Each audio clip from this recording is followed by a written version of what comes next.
नमस्कार, आप देख रहे हैं न्यूज 24। मैं हूं अजीत अंजुम। लोकसभा में आज राष्ट्रपति का अभिभाषण हुआ। देश की तकदीर और तस्वीर बदलने का रोड मैप पेश किया गया। सुनहरे सपनों की लंबी फेहरिस्त राष्ट्रपति के अभिभाषण की शक्ल में आप सबके सामने पेश हो गई। सरकार खुश, मंत्री खुश, प्रधानमंत्री नरेंद्र मोदी के इस रोड मैप में अपनी तस्वीर देखने वाले लोग खुश। किसे फिक्र है उन 24 परिवारों की जिनके लाडले कल हिमाचल में हाइडल पावर प्रोजेक्ट के अधिकारियों कर्मचारियों की लापरवाही से नदी में बह गए। हिमाचल के मुख्यमंत्री वीरभद्र सिंह से लेकर केंद्रीय मंत्री स्मृति ईरानी और इलाके के सांसद तक मौके का मुआयना करके लौट चुके हैं। दर्जनों नेता टीवी कैमरों के सामने सहानुभूति के 2 शब्द बोलकर अपनी जिम्मेदारियों से फारिग हो चुके हैं। उधर मंडी के पास व्यास नदी में अब भी उन बदनसीब छात्रों और छात्राओं की लाशें तलाशी जा रही हैं। मैं यहां स्टूडियो में बैठकर सबसे बड़ा सवाल पूछ रहा हूं और आप घर में बैठकर टीवी देख रहे हैं। लेकिन जरा उन परिवारों की सोचिए जिनका बेटा डैम की कर्मचारियों की वजह से पानी में बह गया। उन माँ बाप की सोचिए जिनका इकलौता बेटा इंजीनियर बनकर उनकी बैसाखी बनने से पहले कंधों पर अर्थी का बोझ डाल गया। उन माँ बाप के दर्द को महसूस कीजिए जो अपनी बेटी को इंजीनियर बनाकर उसके हाथों में मेहंदी रचाने का सपना पाले बैठे थे, लेकिन अब वो अपनी बेटी की चिता सजाने को अभिशप्त हो गए। क्यों हुआ ये सब? सिर्फ और सिर्फ इसलिए क्योंकि लारजी हाइड्रो पावर डैम के इंजीनियरों और कर्मचारियों ने नदी में सैकड़ों क्यूमेक्स पानी छोड़ने से पहले किसी को चेतावनी नहीं दी। मामूली सजा के तौर पर उन्हें सस्पेंड जरूर कर दिया गया है।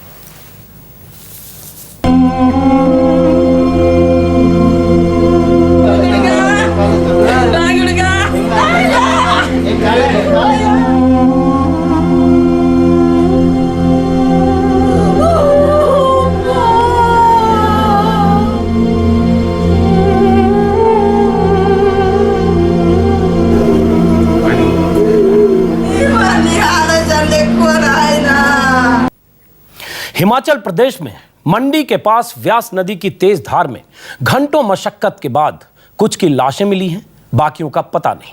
जिनके बेटे बेटियों की खबर नहीं मिली उनके परिवारों को अभी भी कुछ उम्मीद है, लेकिन नाउम्मीदी का अंधेरा उम्मीद पर भारी है। इंजीनियरिंग कॉलेज के सभी छात्र अपने परिवारों के चिराग थे, उम्मीद थे, ख्वाब थे। किसे पता था कि जिन्हें कल इंजीनियर बनकर जिंदगी की ऊंचाइयां हासिल करनी है, अपने परिवारों का सहारा और गौरव बनना है, उनकी जिंदगी ऐसे मोड़ पर थम जाएगी। ये लड़के लड़कियां सरकारी सिस्टम और डैम से अचानक पानी छोड़ने वाले अधिकारियों कर्मचारियों की लापरवाही की भेंट चढ़ गए। व्यास नदी में डैम से इतना पानी छोड़ने से पहले चेतावनी जारी की जाती तो शायद ये जाने न जाती। अब उनके घरों में मातम है और इधर नेताओं के बयानों की झड़ी लग गई है। दौरे हो रहे हैं, डैम के कुछ कर्मचारियों को सस्पेंड कर दिया गया है। तो सबसे बड़ा सवाल यही है कि 24 होनहारों के नदी में बह जाने का कसूरवार कौन है? बांध से पानी छोड़ने से पहले क्यों नहीं किया गया अलर्ट? और हर बार हादसों के बाद ही क्यों जगती है सरकारें? सबसे बड़ा सवाल। लेकिन उससे पहले एक रिपोर्ट, कुछ तस्वीरें जो आपको रुला सकती हैं। बस 30 सेकंड में क्या से क्या हो गया। हाहाकार की शक्ल में सैलाब आया और बहा ले गया 24 होनहारों को। 24 घरों के चिराग देखते ही देखते बह गए उस तेज धारा में। ये उन नौजवानों की हंसती मुस्कुराती आखिरी तस्वीर है।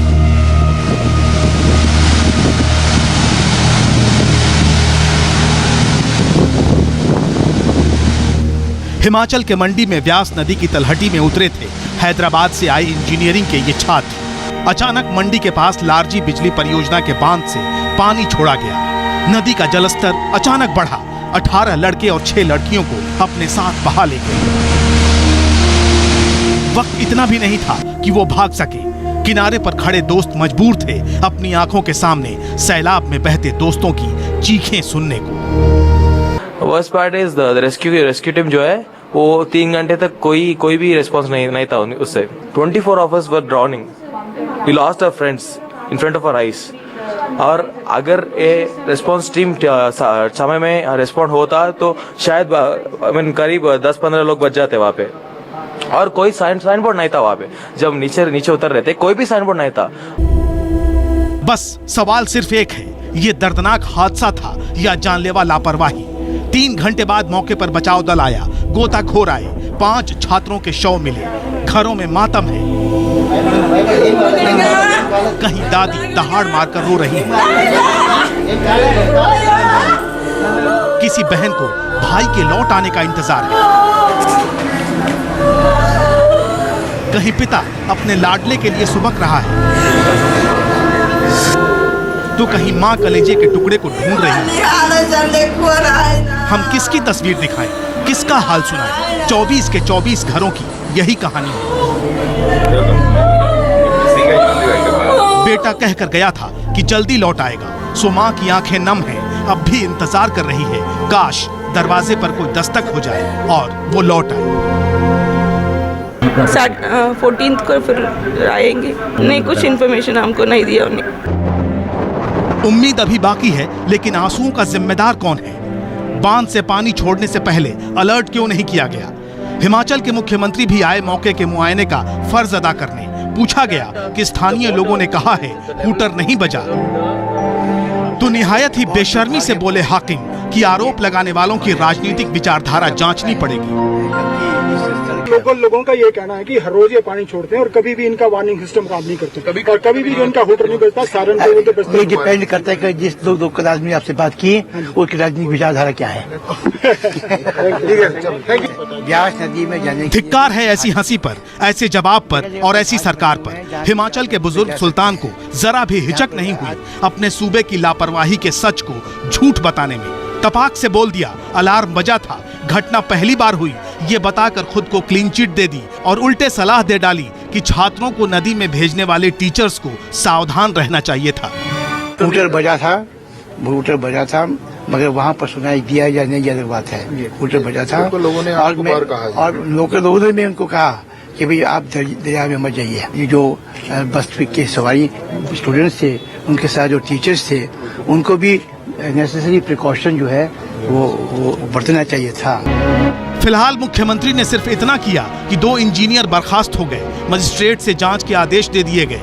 केंद्रीय मंत्री स्मृति ईरानी भी मौके पर गईं, गृह मंत्रालय ने रिपोर्ट मांगी।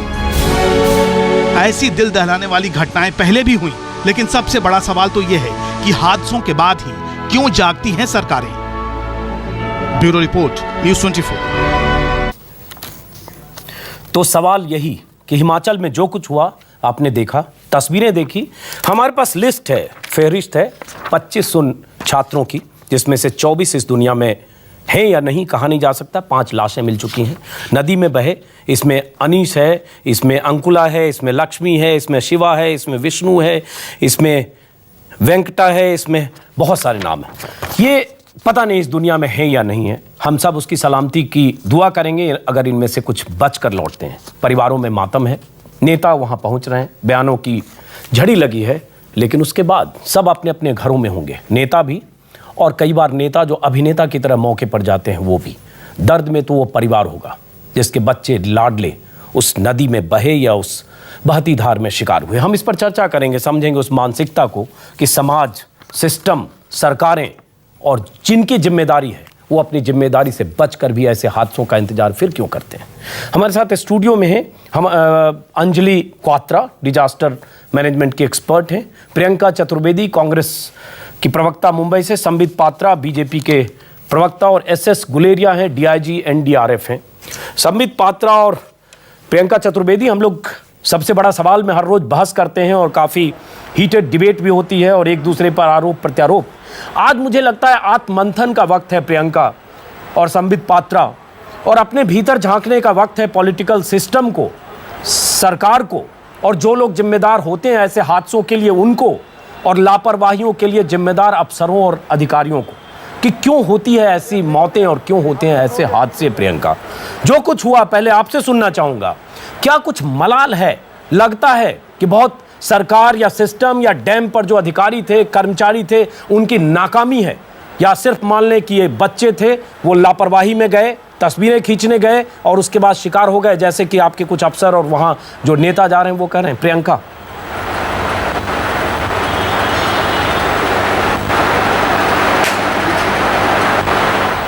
मेरे ख्याल से प्रियंका चतुर्वेदी को शायद मेरी आवाज़ नहीं जा पा रही है। मैं दोबारा प्रियंका चतुर्वेदी से बात करने की कोशिश करूंगा। प्रियंका को कनेक्ट करें, जरा समझते हैं। लेकिन इस बीच आपको बता दें कि वीरभद्र सिंह जो हिमाचल के मुख्यमंत्री हैं, उनका एक बयान है जिसमें उन्होंने कहा है कि ये पहला मौका है, लेकिन नदियों के आसपास के जो सूबे होते हैं वहां ऐसी घटनाएं हो जाती हैं, ऐसी घटनाएं हो जाती हैं।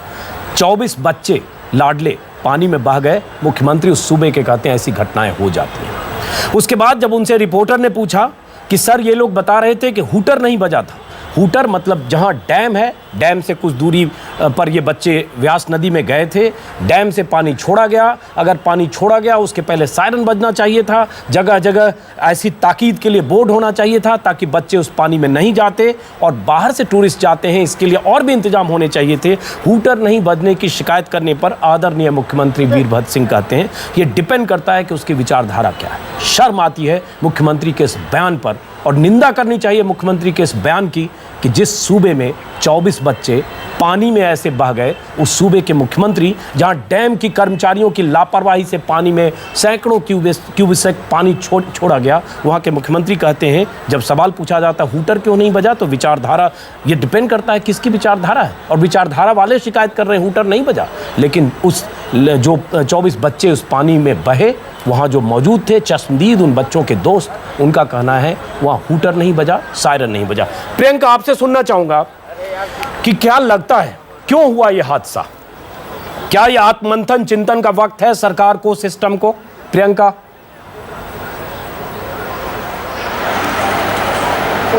प्रॉब्लम है तो इसको चेक करने की जरूरत है। चलिए स्टूडियो में लौटते हैं, हमारे साथ हैं डिजास्टर मैनेजमेंट की अंजलि क्वात्रा। अंजलि, तस्वीरें हमने दिखाई और इसमें हम आरोप प्रत्यारोप पर जाने से पहले क्या माने कि इसमें सरकार लापरवाह है या नहीं, सरकार की लापरवाही है कि नहीं? सरकार की जब मैं बात करता हूं तो उस डैम पर बैठे हुए इंजीनियर और जिनकी रिस्पॉन्सिबिलिटी थी कि पानी छोड़ने से पहले 15-20 किलोमीटर तक कोई ऐसा हादसा ना हो, इसके लिए जो भी मुस्तैदी होनी चाहिए थी वो सब जिम्मेदार है। बिल्कुल जिम्मेदार हैं, तभी इतनी मौतें हुई।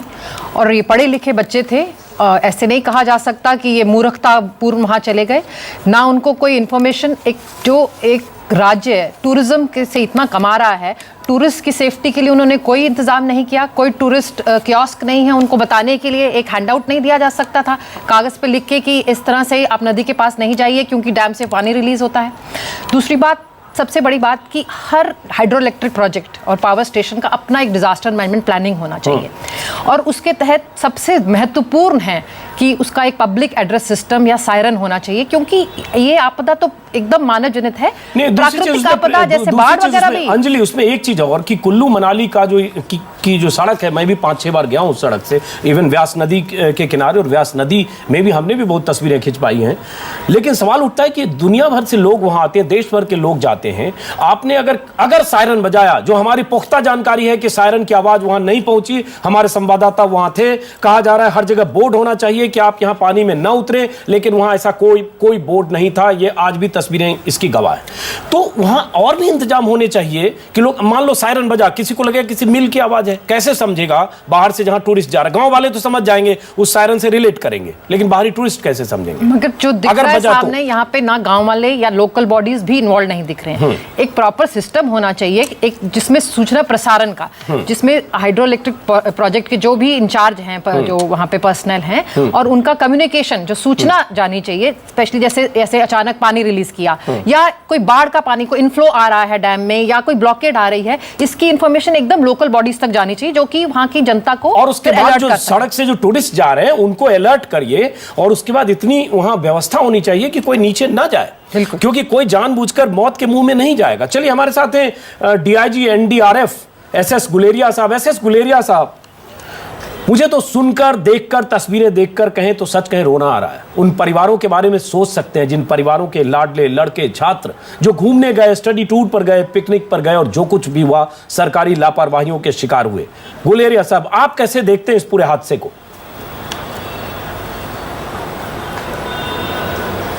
ये बहुत दुखद घटना है, और ऐसी घटनाएं हमारे देश में ना हो, इस तरह से ये सारी जो अचानक होने वाली घटनाएं हैं बहुत दुखदाई होती हैं, और हमें प्रयास करना चाहिए कि इन घटनाओं को कम से कम किया जा सके, ना हो। ये क्यों हुआ गुलेरिया साहब, इसमें क्या हुआ? आपकी टीम वहां, पहले तो ये जानना चाहूंगा कि कितनी उम्मीद है वहां? अभी रेस्क्यू ऑपरेशंस हो रहे हैं, कितनी उम्मीद है, क्या हो सकता है? क्या खबर आ रही है?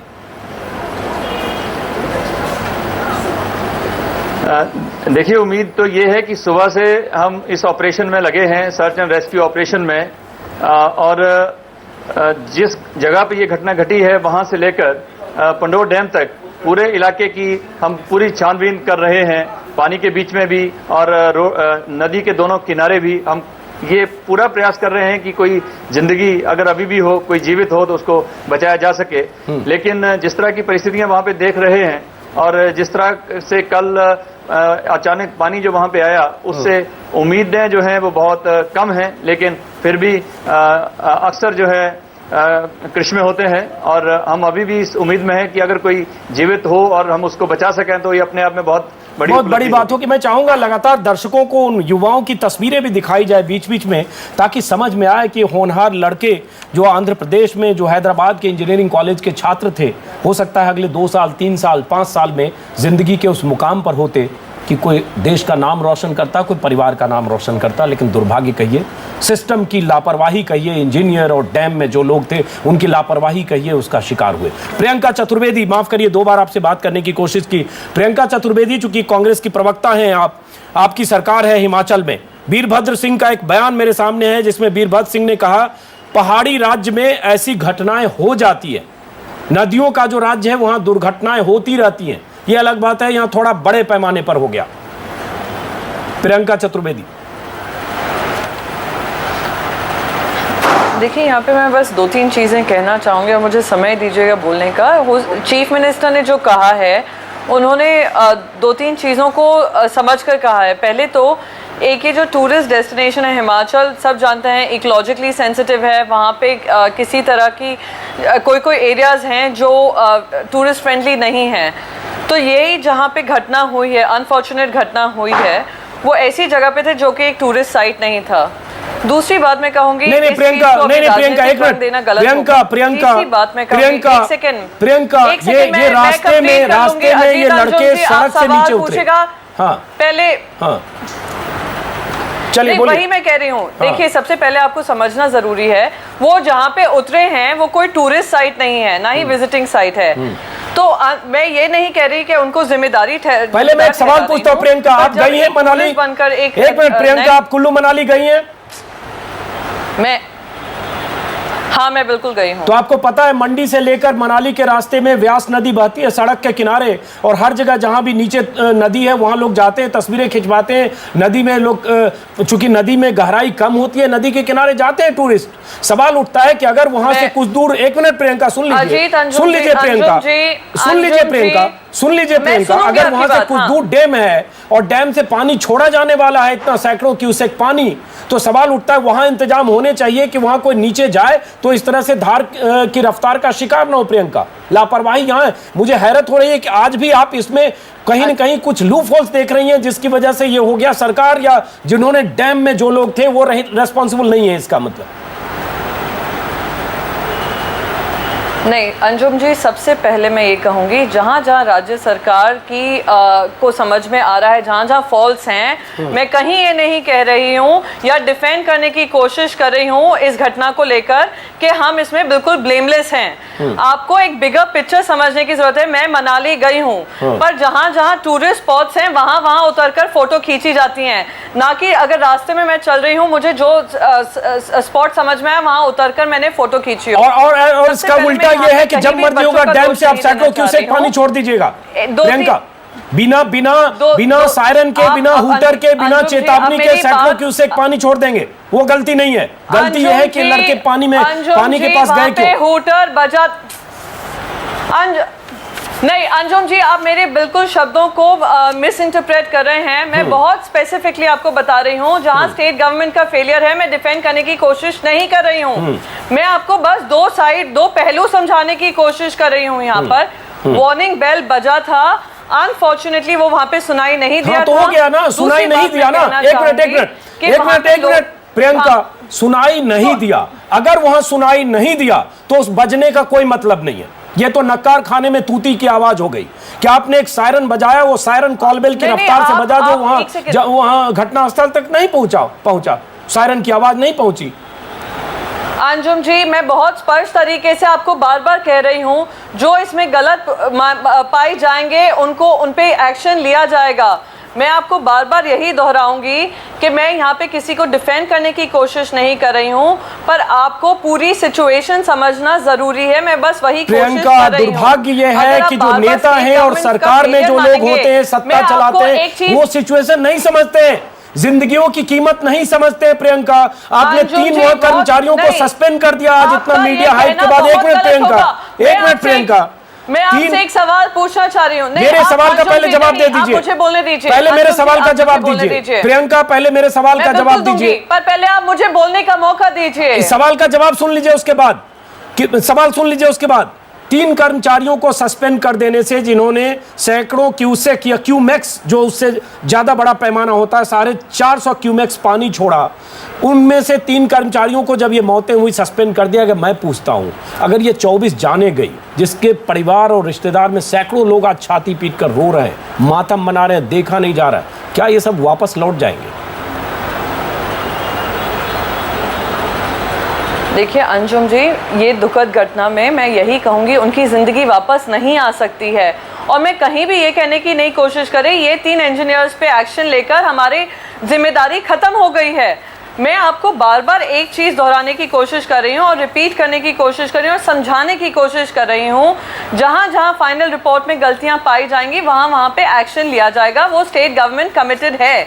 पर यहाँ पर ये कहना कि हमें कोई जिम्मेदारी नहीं बनती हमारी, या हमें कोई फर्क नहीं पड़ता कि लोगों की मौत हुई है, प्रियंका एक जानकारी दे दे।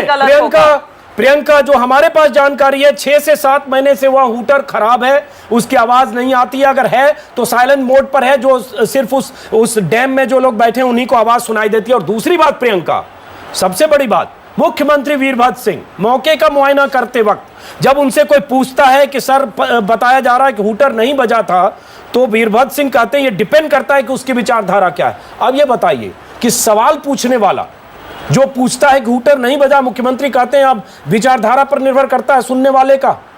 प्रियंका, राजनीतिक विचारधारा, उनकी तरफ कहने का मतलब राजनीतिक विचारधारा है। बिल्कुल गलत नहीं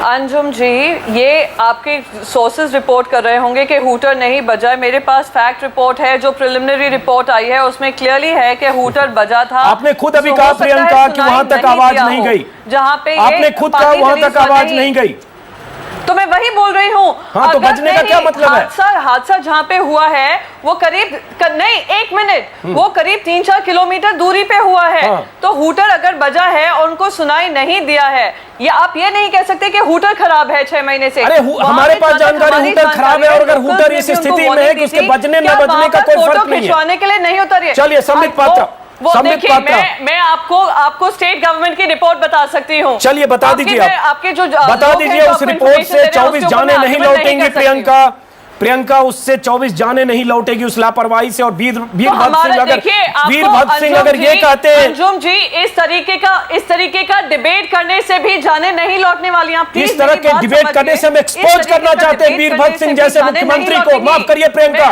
इस तरह का डिबेट इसलिए कर रहे हैं ताकि पॉलिटिकल सिस्टम में वीरभद्र सिंह जैसे लोग अगर हैं जो कहते हैं कि नदियों के राज्य में ऐसे हादसे होते हैं, जो कहते हैं कि विचारधारा पर सवाल उठाते हैं। माफ करिए प्रियंका, हम ऐसे मुख्यमंत्री, ऐसे सत्ता में बैठे लोगों को एक्सपोज करने के लिए डिबेट कर रहे हैं। माफ करिए, फिर एक्सपोज होना चाहिए कि असहनशील लोग हैं, ऐसे लोगों को एक्सपोज करने की जरूरत है प्रियंका। और हैरत हो रही है कि मातम मन रहा है 25 परिवारों में, 24 परिवारों। मुझे भी हैरत हो रही है, मुझे भी बहुत हैरत हो रही है अंजुम जी, मुझे भी बहुत हैरत हो रही है अंजुम जी। मुझ पर हैरत हो रही है, आप हैरत करिए वीरभद्र सिंह पर, हैरत करिए डैम के कर्मचारियों पर, हैरत करिए उन इंजीनियर पर जिनकी वजह से 24 मौतें हुई। प्रियंका, आप डिबेट पर हैरत मत करिए। पॉइंटिंग में लगे हुए हैं, आप पूरी रिपोर्ट का इंतजार नहीं कर रहे हैं। नहीं, मैं आप पर कर रही हूँ, आप पर कर रही हूँ कि मुझे हैरत इस बात की हो रही है कि आप फिंगर पॉइंटिंग में लगे हुए हैं, ना कि इसका सोल्यूशन ढूंढने में। अच्छा, सोल्यूशन 24 जाने चली गई, आप सोल्यूशन अब ढूंढेंगे? उत्तराखंड में, गोवा में, 24 जाने गई, उत्तराखंड में इतने लोग मारे गए, चलिए वहां प्राकृतिक आपदा का हवाला दिया, आप सोल्यूशन ढूंढ रही है प्रियंका। कोशिश ये करनी है कि आगे जाकर नहीं हो। चलिए, उत्तराखंड में जो नेचुरल डिजास्टर हुआ था, आप इसका कंपैरिजन प्लीज मत करिए। उत्तराखंड पे नहीं जाऊंगा प्रियंका। संबित पात्रा, मैं इस डिबेट को पॉलिटिकल नहीं बनाना चाहता था और पॉलिटिकल डिबेट है भी नहीं। दुर्भाग्य है, अफसोस है, 24 मौतें हुई तस्वीरें देख रहे हैं। जो दर्शक तस्वीरें देखेंगे, मुझे लगता है अगर थोड़ी भी संवेदना होगी तो बहुत मुश्किल होगा देखकर उसके बाद सहनशीलता के साथ आप उसको जज करना। और उसके बाद मुख्यमंत्री कहते हैं कि नदियों का जो राज्य होता है वो दुर्घटनाएं होती रहती हैं, और उसके बाद 2-3 को सस्पेंड कर दिया गया। संबित पात्रा, ये सरकारों की जो नाकामी है और सरकारों की असंवेदनशीलता है, उसी का नतीजा होता है, ऐसे हादसे होते हैं। संबित पात्रा। जी आप बिल्कुल ठीक कह रहे हैं। पहले तो मैं कह दूं कि आज डिबेट में मैं कोई भी विषय पॉलिटिकल नहीं रखूंगा, ना तो मैं किसी पे आक्षेप करूंगा और न ही मैं अपनी आवाज़ को ऊंची करूंगा, क्योंकि जो लोग देख रहे हैं आज वो वाकई बहुत सेंसिटिव होकर इस इशू को देख रहे हैं। वो हमारी लड़ाई नहीं देखना चाहते हैं कि कांग्रेस और बीजेपी लड़ रही है या हम सब तमाम लोग लड़ रहे हैं। यहाँ पे वाकई एक बहुत संवेदना के साथ हम डिबेट करें तो ये डिबेट अच्छे दिशा में भी जाएगा। मुझे लगता है कि 2-3 चीज़ों पर ध्यान देना था। पहला विषय है, जो बच्चे वहाँ गए थे वो पढ़े लिखे इंजीनियर्स थे, इसलिए अगर हूटर बजा होता, डैम के पास हूटर बजने का अर्थ क्या होता वो समझ पाते और वो उसी हिसाब से एक्ट भी कर पाते हैं। अब देखिए, दूसरा विषय जो मैंने प्रिलिमिनरी रिपोर्ट मीडिया के माध्यम से आ रहा है वो मैंने भी पढ़ा है। मैंने पाया कि अधिकांश बच्चे कहीं नदी के बीचों बीच नहीं थे, वो बिल्कुल किनारे थे। इसलिए दुख का विषय है कि ये कोई आपदा या त्रासदी के कारण जाने गई, ऐसा नहीं है। ये प्रिवेंटेबल डेथ्स थी, आराम से जाने बच सकती थी, नौजवानों की जाने, बच्चों की जाने। और जब ये बहुत प्रेशियस जान प्रिवेंटेबल डेथ में परिणत हो जाती है, देश के लिए इससे दुख का विषय कुछ नहीं हो सकता है। अब तीसरा विषय आपने बिल्कुल सही कहा, साइनेजेस और साइन बोर्ड्स होने चाहिए। जैसे मेरी बहन प्रियंका भी कह रही थी कि वो टूरिस्ट स्पॉट नहीं थे, बिल्कुल नहीं हो सकते हैं, नदी के बीच में किसी को नहीं जाना चाहिए। मगर ये हम पॉलिटिशियंस और जो सरकारें हैं, हमारा ये दायित्व होता है कि हम वहाँ रिपोर्ट लगाए कि कोई भी यहाँ ट्रेसपास ना करे, यहाँ खतरा हो सकता है। इससे बच्चे पढ़े लिखे थे, वो बिल्कुल भी बीच में नहीं जाते। वहाँ पे वो हिंदी में लिखे हुए साइन बोर्ड्स थे। नहीं, प्रियंका गलत जानकारी है। चलिए ब्रेक के बाद वापस लौटते हैं। प्रियंका गलत जानकारी है, गलत जानकारी है प्रियंका। ब्रेक के बाद वापस लौटते हैं। संबित पात्रा, माफ करिए डीआईजी साहब, आपसे इस सेगमेंट में कम बात कर पाया। अगले सेगमेंट में यह भी बात करूंगा कि क्या ऐसे हादसों को रोका जा सकता था या रोका जा सकता है। ब्रेक के बाद वापस लौटेंगे।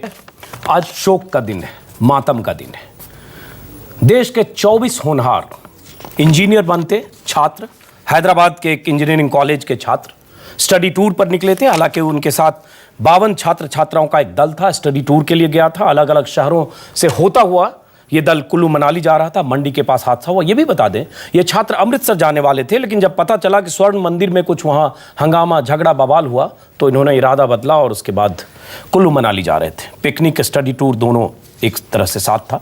जो हादसा हुआ कि डैम से पानी छोड़ा गया, सैकड़ों क्यूसेक, 450 क्यूमेक्स, और उसके 450 नहीं 600 क्यूमेक्स, और उसके बाद 24 छात्र छात्रा व्यास नदी की धार में बह गए।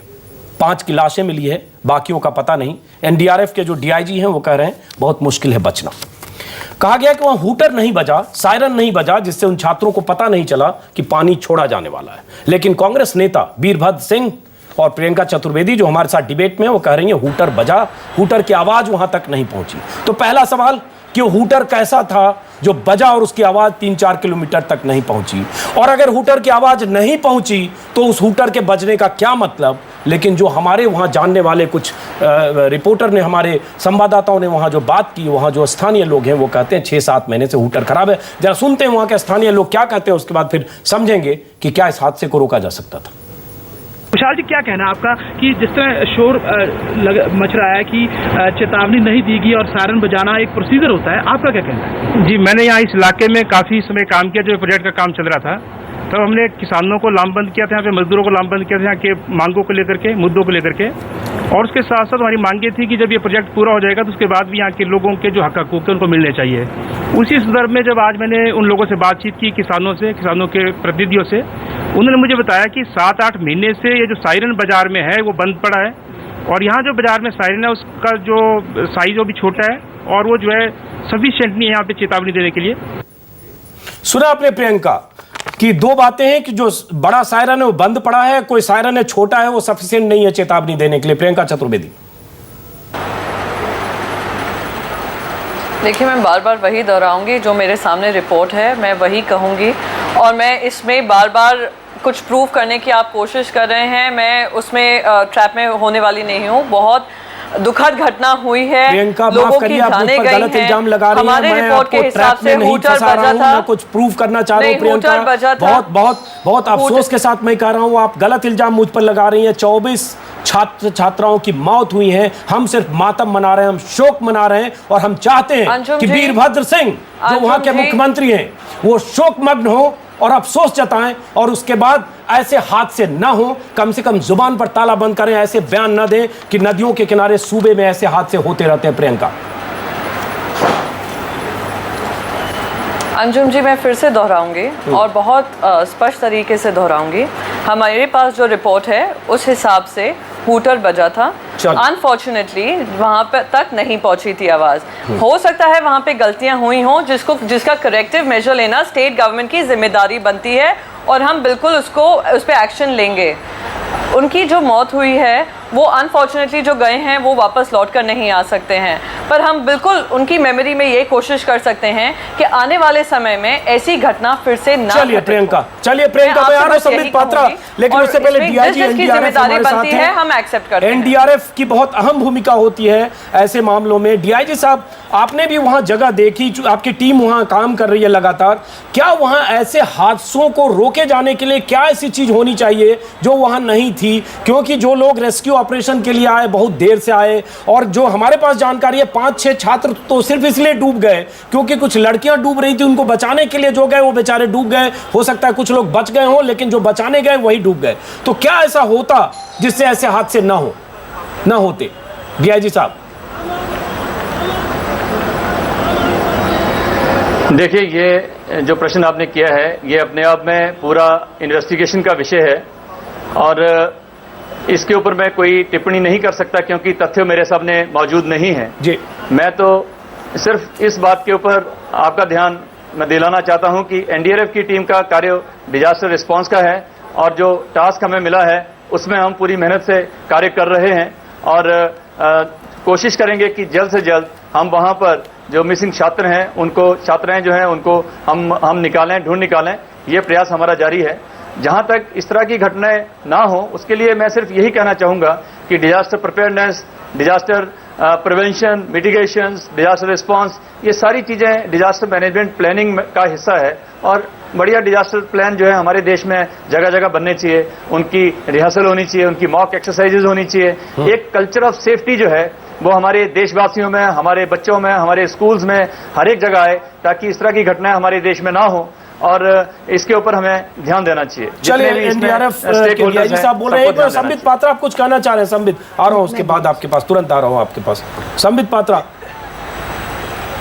देखिए अजीत जी, मैंने शुरू में कहा था कि मैं कुछ टेक्निकल पॉइंट्स रखूंगा, नॉन पॉलिटिकल टेक्निकल पॉइंट्स। आप देखिए, जो नेशनल डिज़ास्टर मैनेजमेंट अथॉरिटी है, डिज़ास्टर मैनेजमेंट के विषय में अभी डीआईजी साहब भी बता रहे थे, बड़ा दुख का विषय है। अभी थोड़ी देर पहले मैडम जो क्वात्रा मैडम है वो भी बता रही थी कि जो हाइड्रो इलेक्ट्रिसिटी प्रोजेक्ट्स होते हैं उनके खुद के डिज़ास्टर मैनेजमेंट टीम्स होनी चाहिए। मगर आप देखिए, जो अभी 2012 और 13 में हमारे जो रिपोर्ट सबमिट की गई है, CAG की रिपोर्ट, उसमें स्पष्ट लिखा है पूरे हिंदुस्तान में केवल 3 ऐसे स्टेट उड़ीसा, गुजरात और बिहार, इन तीनों स्टेट को छोड़ के कहीं भी स्टेट डिजास्टर मैनेजमेंट अथॉरिटी है ही नहीं। आप देखिए, पूरे स्ट्रक्चर में हर स्टेट में एक डिजास्टर मैनेजमेंट टीम होना चाहिए। केवल स्टेट में ही नहीं, डिस्ट्रिक्ट लेवल में भी एक डिस्ट्रिक्ट डिजास्टर मैनेजमेंट अथॉरिटी होना चाहिए, मगर यहाँ ऐसी कोई अरेंजमेंट नहीं की गई है। और आपको जान के आश्चर्य होगा कि जो नेशनल डिजास्टर मैनेजमेंट अथॉरिटी 2006 में सितंबर में बना था, 2006 से 2012 तक उनकी एक बार भी उनकी एग्जीक्यूटिव कमेटी की मीटिंग नहीं हुई है। आज तक कोई भी एक्शन प्लान नहीं बनाया गया है, और ये मैं नहीं बोल रहा हूं, ये CAG बोल रही है। आप देखिए, अगर डिजास्टर मैनेजमेंट को हम इतने लाइटली लेंगे, उत्तराखंड में जो थोड़े दिन पहले संबित पात्रा, एक मिनट रोक रहा हूं, कुछ तस्वीरें हम दिखा रहे हैं। संबित पात्रा, जो माँ बाप के इकलौते बेटे थे, अभी कुछ तस्वीरें हम चाहते हैं ग्राफिक्स फिर से दिखाया जाए। जो बच्चे थे जो इंजीनियरिंग कॉलेज में पढ़ते थे, आप तस्वीरों को देखिए। Vishnuvardhan Reddy BTech second year का स्टूडेंट था, माँ बाप इसके किसान हैं। परमेश्वर, माँ बाप इसके किसान हैं। अब ये बच्चा, हम नहीं जानते हैं कि दुआ करेंगे कि ये सलामत लौटे। लेकिन जैसा कि एनडीआरएफ के डीआईजी साहब ने कहा, माँ बाप का अकेला सहारा, इकलौता बेटा आशीष मंधा, बीटेक सेकेंड ईयर का इंजीनियर, पिता की मौत हो चुकी है। आप सोच सकते हैं उस परिवार की क्या स्थिति, क्योंकि ऐसे परिवारों के बहुत सारे बच्चे, और उसके बाद डिजास्टर मैनेजमेंट की हालत इस देश में, और संबित पात्रा जो कुछ कर रहे हैं, क्या समझें कि हम फिर अगले हादसे होंगे, फिर इसी तरह से हम डिबेट करेंगे। प्रियंका कह भी रही हैं कि हम लोग डिबेट कर रहे हैं, इससे कुछ होता नहीं है। देखिए, यहाँ पे जो नज़र आ रहा है कि फेलियर हर लेवल पे है। ना राज्य सरकार का एक सब्जेक्ट होता है डिजास्टर मैनेजमेंट, ना उनकी प्लानिंग सही है, ना वो चेक कर रहे हैं अपने एरिया में जो प्रोजेक्ट्स हैं, स्टेशंस हैं, उनकी डिजास्टर मैनेजमेंट का क्या है लेवल, और ना ही लोकल बॉडीज़ को इन्वॉल्व किया गया है, क्योंकि लोकल बॉडीज़ और कम्युनिटीज़, इसका भी इन्वॉल्वमेंट बहुत ज़रूरी है उनकी अपनी सुरक्षा के लिए, सेफ्टी मैनेजमेंट के लिए। यहाँ तो कोई सूचना प्रसारण जैसे फ्लो ही नहीं है, कोई कि हादसा कैसे होता है, क्या हम लोग कोऑर्डिनेटेड वे में उसको हैंडल करेंगे। इसका मतलब है कि ये टोटल सिस्टम का फेलियर है। और जहाँ तक केंद्रीय की बात कर रहे हैं संबित पात्रा जी, जो एनडीएमए का जो एक्ट है उसमें मेरे को लगता है बहुत बड़ी वीकनेस ये है कि सेंट्रल गवर्नमेंट ने कुछ भी नहीं बनाया कि उस राज्य सरकार पे मैंडेटरी हो सके, कि उनकी जवाबदेही हो सके कि इतनी मौतें हुई तो किसकी जिम्मेदारी है, ये कौन जिम्मेदारी ले रहा है। और कोई सिर्फ सस्पेंशन, और ये कोई उनको क्या फर्क पड़ेगा, सस्पेंड होंगे, कुछ दिन में बहाल हो जाएंगे, और उसके बाद बेहाल तो ये परिवार 24 परिवार। उत्तराखंड डिजास्टर 20,000 से अधिक लोग मरे, उसका क्या रिपोर्ट निकला है आज, उसकी कमीशन का रिपोर्ट हमें बताइए इधर कि क्या है। नहीं, कमीशन की रिपोर्ट से उसके बाद ज्यादा इंपॉर्टेंट फिर ये है कि ऐसे हादसे दोबारा हो तो लोगों की जानें न जाए, उसके लिए वो क्या हो रहा है। तो हो सकता है रिपोर्ट 200 पेज 2000 पेज की कहीं ठंडे बस्ते में पड़ी हो, सरकार तो किसी की जिम्मेदारी नहीं गई। और मैं एक आखिरी बात ये पूछना चाहूंगी डीआईजी साहब से कि हमारे रेस्क्यू ऑपरेशंस इतने कमजोर क्यों हैं? आखिर हमारे देश में भी टेक्निक्स, एडवांस टेक्नोलॉजी यूज होनी चाहिए कि रात हो गई और नाइट विजन का कोई इक्विपमेंट नहीं है हमारे पास कि हम कुछ भी उसमें कर सके। जवाब लेते हैं डीआईजी साहब। जी, पहले तो मैं पात्रा साहब की बात का जवाब देना चाहूंगा। एनडीआरएफ जो है वो एनडीएमए का एक ऑपरेशनल विंग है, और ये कहना कि एनडीएमए की तरफ से कोई गाइडलाइंस नहीं बनी है, कोई प्लानिंग नहीं हुआ है, इस बात से मैं सहमत नहीं हूं। एनडीएमए ने बहुत विस्तार से हर विषय के ऊपर, हर डिजास्टर के ऊपर गाइडलाइंस बनाई हैं, और वो गाइडलाइंस हर एक स्टेट को दी गई हैं। ये बात सही है कि डिजास्टर मैनेजमेंट जो है वो स्टेट सब्जेक्ट है, और इसके ऊपर केंद्र सरकार को कोई ऐसा कदम उठाना चाहिए कि सेंट्रल गवर्नमेंट का उसमें ज्यादा से हो। तो इसमें मैं चाहूंगा कि पात्रा साहब अपने आप को करेक्ट करें। और जहां तक ये मैडम का प्रश्न है कि रात के वक्त हमारे पास व्यवस्था नहीं है, तो यहाँ मैं आपको ये बता देना चाहूंगा कि रात के समय हम जो ऑपरेशन करते हैं वो बिल्कुल कैलकुलेटेड रिस्क लेकर ऑपरेशन करते हैं। वो इसलिए कि जब भी पानी के बीच में कोई रेस्क्यू ऑपरेशन किया जाता है तो उस समय वहां की परिस्थितियां देखी जाती हैं कि हम ऐसा ऑपरेशन ना करें जिससे कि हमारे डिजास्टर रिस्पॉन्डर जो हैं उनकी जान को कोई खतरा। अच्छा, एक छोटा सा सवाल और है गुलेरिया साहब, इससे पहले संबित पात्रा के पास जाऊं। गुलेरिया साहब, जैसे जैसे यहाँ भी जो डिजास्टर मैनेजमेंट की जो भी टीम है, एनडीआरएफ है और जो भी है, उनको पहुंचने में बहुत वक्त लगता है, यहाँ भी लगा, और शायद समय पर रेस्क्यू टीम पहुंचे तो जाने बच सकती थी। इसको कैसे कम किया जा सकता है जो नहीं हो पा रहा है? हाँ जी, इसको कम करने के लिए हमारे पास एनडीआरएफ को, जैसे इस ऑपरेशन के बारे में मैं बताना चाहूंगा कि रात के वक्त जब ये घटना घटी तो हमने तुरंत वहां से अपने आप को मोबिलाइज कर लिया और हम वहां घटनास्थल के लिए रवाना हो गए।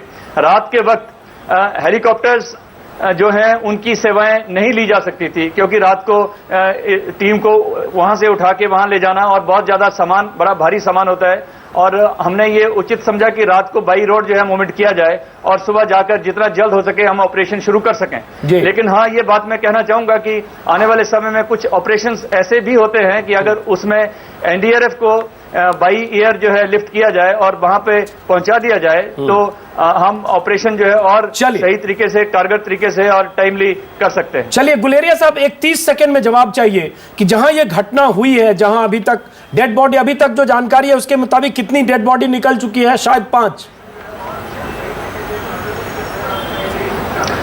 हमारी जो जानकारी है उसके हिसाब से 4 डेड बॉडीज अभी तक वहां पे रिकवर हुई हैं, लेकिन कुछ मीडिया चैनल्स 5 दिखा रहे हैं। चलिए, छोटा सा जवाब। वहाँ पर जो ऑपरेशन कमांडर हैं, एक आईजी साहब हैं पुलिस के, छोटा सा जवाब कि वहां से कितने किलोमीटर दूर तक पानी में आप डेड बॉडीज पानी में आप कितने किलोमीटर दूर तक आप ऑपरेशन कर रहे हैं और क्या कब तक ये ऑपरेशन चलेगा?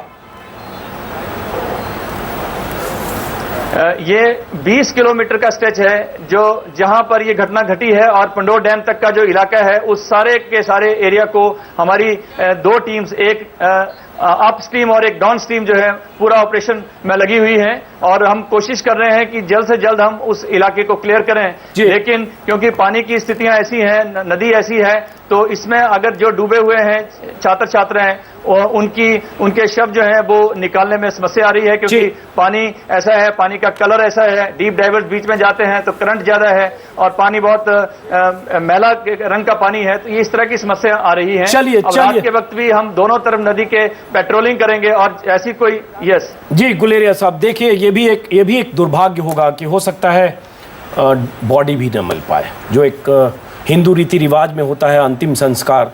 बहुत सारे माँ बाप उनका दर्द समझ सकते हैं, बच्चा लौटेगा नहीं लौटेगा इसकी उम्मीद में अभी भी हैं, और ऐसा भी हो सकता है कि बच्चा ना लौटे, इस दुनिया में ना हो, लेकिन माँ बाप अंतिम संस्कार भी शायद ना कर पाएँ क्योंकि उसकी बॉडी ना मिले। संबित पात्रा,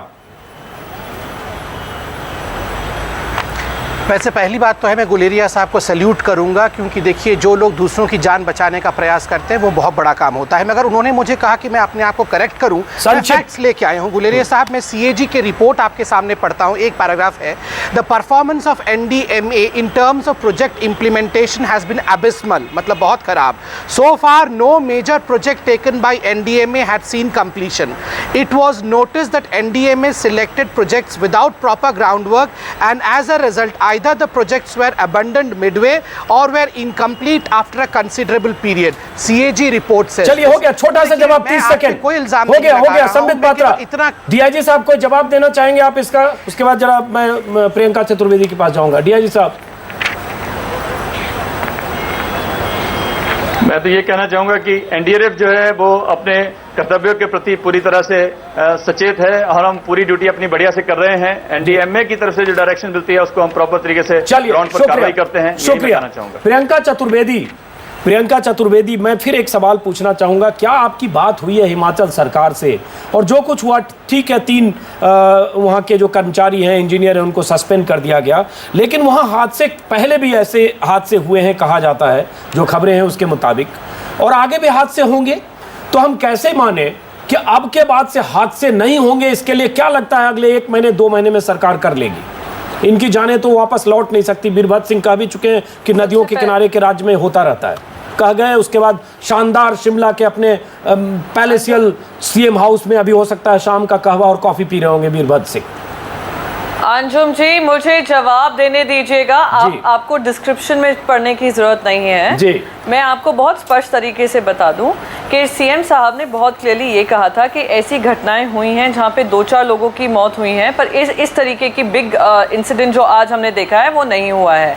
दूसरा, मैं या तो हम एक स्टेट गवर्नमेंट की रिपोर्ट पढ़ सकते हैं, फाइंडिंग्स जो इंटरिम फाइंडिंग्स है उसको उस पर डिस्कस कर सकते हैं, या आपके जो सूत्र हैं उनके बेसिस पे हम ये पूरा डिस्कशन कर सकते हैं।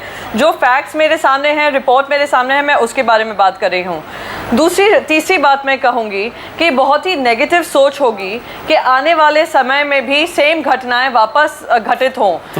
हमें कोशिश ये करनी है, और स्टेट गवर्नमेंट पूरी तरीके से कमिटेड है कि इस तरीके की घटनाएं हिमाचल में फिर से कभी ना हो। और मैं कहूँगी ना कि सिर्फ हिमाचल में, मैं चाहूंगी कि गोवा में भी ना हो, मध्य प्रदेश में ना हो, राजस्थान में ना हो, ये स्टेट गवर्नमेंट